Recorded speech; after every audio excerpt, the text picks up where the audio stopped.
지난달 9일 우리 학교 예결선 심의위원회에서 1학기 1차 학생자치기구 예결선 최종 심의 결과를 발표했습니다.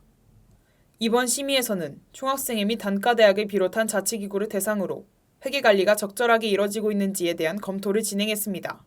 일부 자치기구에서는 증빙서류 미제출, 개인 통장을 통한 회비관리 등 예산 집행과 처리 과정에서 문제점들이 발견됐습니다.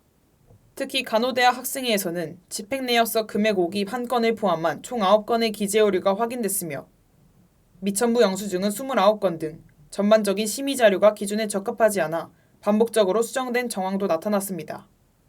심의 결과가 공개된 이후 우리 학교 온라인 커뮤니티에서는 예산 집행 과정의 투명성과 자치기구에 대한 관리와 감독의 필요성을 둘러싼 다양한 의견이 제기됐습니다.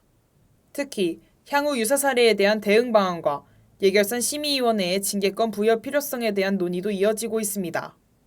이와 관련해 예결선 심의위원회는 이번 사안을 어떻게 바라보고 있는지 HABS가 들어봤습니다.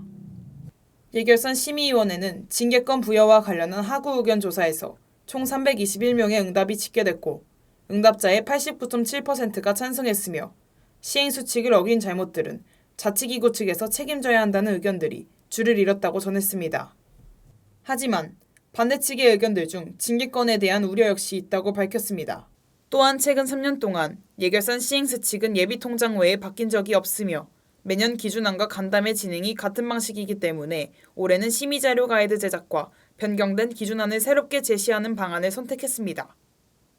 향후 같은 문제가 재발하지 않도록 예심의 측에서는 각 자치기구에서 시행수칙을 잘 인지할 수 있도록 도움을 주는 것이 현재로서 가장 효과적인 수단이라고 밝혔습니다. 결과 발표 이후 간호대학 학생회에서는 SNS를 통해 이에 대한 입장문을 밝혔습니다. 입장문 내용 중 심의기준안에는 소명 절차와 관련한 내용이 없었다고 밝혔지만 3월 29일 간담회와 SNS에서 사유서 작성 관련한 내용으로 예심의 측에서 공지한 것으로 알려졌습니다. 예심의 측에서는 자치기구 측에 2월부터 4월까지 시행수칙과 가이드라인을 여러 차례 공유했으며 이는 각 자치기구에서 숙지해야 하는 사항이라고 설명했습니다. 1학기 1차 심의 결과는 특정 기구의 문제를 넘어 자치기구 전반의 예산 집행과 보고체계 등 시행수칙을 다시 점검하는 계기가 되고 있는데요. 특히 학생회비를 어떻게 사용하는지에 대한 정보 공개와 그 과정에 대한 설명 책임을 요구하는 목소리가 커지는 가운데 자치기구 기준안 미숙지에 대한 논의 역시 이어질 것으로 보입니다. 이번 심의 결과를 계기로 자치기구의 예산 집행 책임과 시행수칙 숙지의 중요성이 제기되며 예결선 심의위원회의 징계권 부여에 대한 역할과 권한이 앞으로 어떻게 정립될지 학생들의 이목이 집중되고 있습니다. HABS 뉴스 이세범입니다.